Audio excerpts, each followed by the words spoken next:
फरीदा लोड़े दाख बिजोरियां, किकर बीजे जट हंडे ऊन कताए दा, पैधा लोड़े पट। सत्कारयोग सत्संगयोग वाहिगुरू जी का खालसा, वाहिगुरू जी की फतेह। फरीद जी इस श्लोक में फरमा रहे हैं कि हे जट रूपी मनुख, तू बो रहा है कीकर, बबूल बबूल की बुआई करता है और लोड़ीदा है, चाहता है कि तुझे दाख की प्राप्ति हो। दाख अर्थात अंगूर, और दाख भी कैसे? बिजौरियाँ।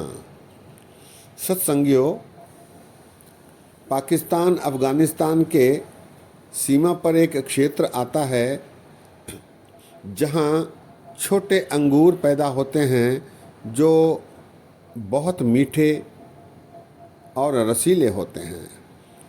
उन्हें बिजौरियाँ कहा जाता है। उसी का जिक्र फरीद जी कर रहे हैं। फरीदा लोड़े दाख बिजौरियाँ, कीकर बीजे पट। फरीदा लोड़े दाख बिजौरियाँ, कीकर बीजे जट। हे जट रूपी मनुख, हे किसान रूपी मनुख, तू बोता तो कीकर है, बबूल है, लेकिन प्राप्ति की आस करता है अंगूरों की, दाख की। दाख अंगूर को कहते हैं। ये तो उसी प्रकार है जैसे हंडे ऊन कताए दा, पैधा लोड़े पट। तू कातता तो ऊन है, लेकिन रेशमी वस्त्र पहनने की आकांक्षा रखता है। ऊन कताएदा, हंडे, हंडे अर्थात करना, हंडे ऊन कताएदा, ऊन कात रहा है, लेकिन आकांक्षा करता है, इच्छा रखता है ऊनी वस्त्र पहनने की। पट्ट कहते हैं रेशमी वस्त्र को। सत्संगियों, दक्षिण भारत में भी पट्टू वस्त्र लो, पट्टू चीरे लो, पट्टू रेशमी साड़ियाँ, रेशमी वस्त्र, इनका जिक्र आया है।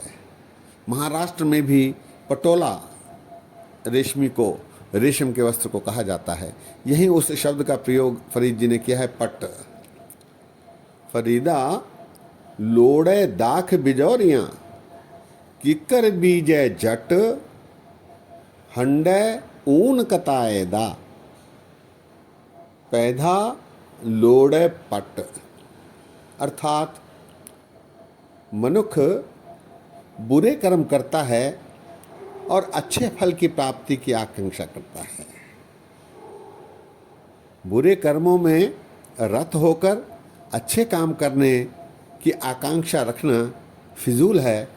इसका जिक्र फरीद जी इस श्लोक में कर रहे हैं। एक और श्लोक में फरीद जी फरमाते हैं, फरीदा चार गवाया हंड कै, चार गवाया सम, लेखा रब मंगेसियां, तू आहो केड़े कम। फरीद जी कह रहे हैं, हे मनुख, तूने अपने जीवन के 4 पहर दिन के हंड के गवा दिए हैं। हंडना अर्थात तुरना फिरना, समय बर्बाद करना, मायावी वस्तुओं में रिझे रहना, अपनी भौतिक आवश्यकताओं की पूर्ति में ही अपना सारा समय व्यतीत करना, बर्बाद करना, परमात्मा की सिफत करने से दूर रहना। इसे फरीद जी कहते हैं चार गवाया हंड के, चार अर्थात चार पहर दिन के, चार गवाया सम, और रात के चार पहर तूने आलसी बनकर सोते हुए बिता दिए। इस प्रकार दिन रात तूने अपने सारी जिंदगी के ऐसे ही बर्बाद कर दिए। फरीदा चार गवाया हंड कै, चार गवाया सम। फिर फरीद जी कहते हैं, लेखा रब मंगेसियां तू आहो केड़े कम। परमात्मा जब तेरा लेखा मांगेंगे तो तुझसे ये प्रश्न अवश्य करेंगे कि तू किस काम के लिए आया था। तू तो आया था परमात्मा की सिफत करने के लिए। अर्जन देव जी महाराज कहते हैं, प्राणी तू आया लाहा लैन, लगा किते को फकड़े, सब मुगदी चली रैन। तूने अपनी सारी जिंदगी चार पहर दिन के और चार पहर रात के सोते हुए और भौतिक आवश्यकताओं की पूर्ति को प्राप्ति के लिए गंवा दिए। परमात्मा तुझसे ये अवश्य प्रश्न करेगा, तू किस काम के लिए संसार में भेजा गया।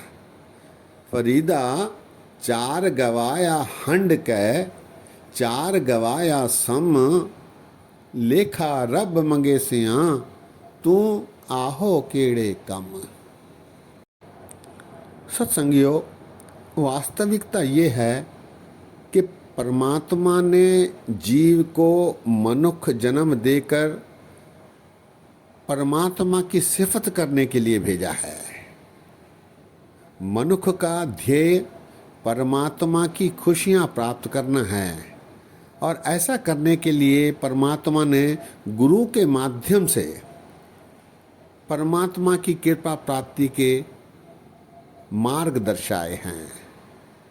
मनुष्य ऐसा करने से वंचित हो गया है, वो इसे भूल गया है। महाराज कहते हैं, गुरु अर्जन देव जी सुखमनी में फरमाते हैं, जो जल में जल आए खटाना, त्यों ज्योति संग ज्योत समाना, मिट गए गवन पाए विश्राम, नानक प्रभु कै सद कुर्बान।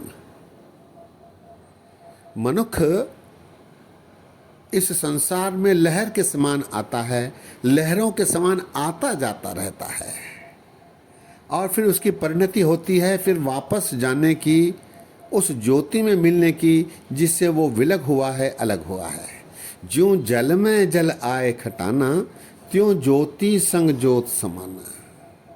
उसकी परिणति होती है, फिर वो उस ज्योति में विलीन होता है जिससे वो अलग हुआ है। इससे परिणाम क्या होता है? मिट गए गवन पाए विश्राम, फिर ये आवागमन उसका मिट जाता है। इसीलिए जीव तब नानक प्रभु कै सद कुर्बान, उस पर कुर्बान जाता है कि प्रभु ने कृपा करके उसे अपनी ज्योति में मिला लिया है।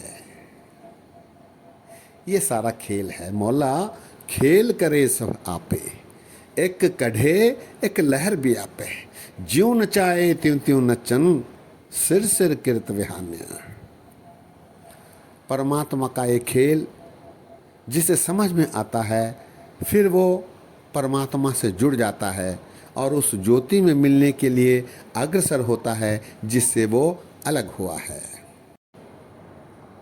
एक और श्लोक में फरीद जी फरमा रहे हैं, रूखी सूखी खाए कै, ठंडा पानी पी, फरीदा देख पराई चोपड़ी, ना तरसाए जी। सत्संगियों, आज के परिवेश में ये श्लोक मनुष्य के जीवन पर सटीक बैठता है। इस घोर कलयुग में मनुष्य हमेशा रीस करने की कोशिश कर रहा है। उसके पास कार है, मेरे पास नहीं। उसके पास बंगला है, मेरे पास नहीं। उसके पास सोना है, मेरे पास नहीं। उसके पास सुविधाएं हैं, मेरे पास नहीं। यही देखकर चिंतित रहता है, व्यथित रहता है, परेशान रहता है और प्राप्ति के लिए अपना जीवन बर्बाद करता है।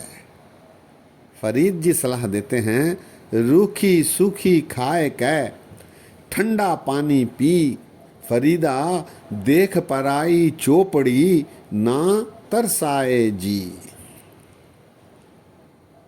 दूसरों को अधिक सुविधाएं प्राप्त हो रही हैं, इससे मन को तरसना नहीं चाहिए, फिक्र नहीं करनी चाहिए, क्योंकि संसार में परमात्मा ने आसन लोय लोय भंडार, जो किछ पाया सो एकावार। परमात्मा ने सबके झोली में जितना देना है वो दे दिया है एक ही बार में, और फिर उसे उसका निरीक्षण भी परमात्मा करता है। कर कर वेख है सृजनहार। सृजनहार अर्थात परमात्मा, वो देख रहा है। वो क्या है? नानक सचे की साची कार। उस सच्चे की सच्ची कार है जिसे हमें पूर्णतः स्वीकारना चाहिए। रूखी सूखी खाए कै ठंडा पानी पी, फरीदा देख पराई चौपड़ी ना तरसाए जी। सत्कारयोग सत्संगयोग दास ने पिछली बार भी आप जी के चरणों में बेनती की थी कि फरीद के जो श्लोक हैं वो जीवन के अत्यंत समीप प्रतीत होते हैं। हमारे रोज़ के जो क्रियाकलाप हैं उनसे बहुत अधिक नज़दीक प्रतीत होते हैं। इसीलिए ये मन पर अत्यधिक प्रभाव भी डालते हैं। भले ही उनमें कुछ क्लिष्ट शब्द आते हों, जैसे बिजौरियाँ हैं, पट्ट हैं, किक्कर हैं, इन शब्दों का आजकल यहाँ प्रयोग नहीं, इसीलिए ये हमें अनजाने शब्द लग सकते हैं, लेकिन शब्द के अर्थ मालूम होने के बाद फिर ये बहुत अधिक प्रभाव हमारे मन पर डालते हैं। रूखी सूखी खाए कै ठंडा पानी पी, फरीदा देख पराई चौपड़ी ना तरसाए जी। एक और श्लोक में फरीद जी कहते हैं, फरीदा मैं जानिया दुख मुझको, दुख सब आया जग, ऊंचे चढ़ के देखिया ता घर घर एहा अग। फरीदा मैं जानिया दुख मुझको, दुख सब आया जग, ऊंचे चढ़ के वेखिया ता घर घर एहा अग। फरीद जी कहते हैं, मैं ये समझता रहा कि मैं ही सबसे संसार में अत्यधिक दुखी हूँ, मुझे ही सारे कष्ट झेलने पड़ रहे हैं, लेकिन ये सच्चाई नहीं। दुख तो सारे जग में, सारे विश्व में, सारे ब्रह्मांड में समाया हुआ है, क्योंकि जब मैंने अपने से हट के ऊंचा चढ़ के देखा तो सारा संसार ही मुझे दुखी नजर आ रहा है। बाली रोवे ना है भतार, नानक दुखिया सब संसार। गुरु नानक देव जी महाराज भी यही फरमाते हैं, सारा संसार दुखी है। फरीदा मैं जानिया दुख मुझको, दुख सब आया जग, सारे जग में समाया हुआ है। ऊंचे चढ़ के वेख्या ता घर घर एहा आग। ये दुख रूपी आग हर घर में लगी हुई है। दुख केवल मुझे नहीं बल्कि सारे संसार में दुख व्याप्त है। फरीदा मैं जानिया दुख मुझको, दुख सब आया जग, ऊंचे चढ़ के वेख्या ता घर घर एहा आग। सत्संगियों, आज ही विश्राम है। बोलते समय गलतियां हुई हैं, दास को अनजान जानकर क्षमा बख्शो। इतने वचन परवान करो। फतेह सांझी करो। वाह गुरु जी का खालसा, वाह गुरु जी की फतेह।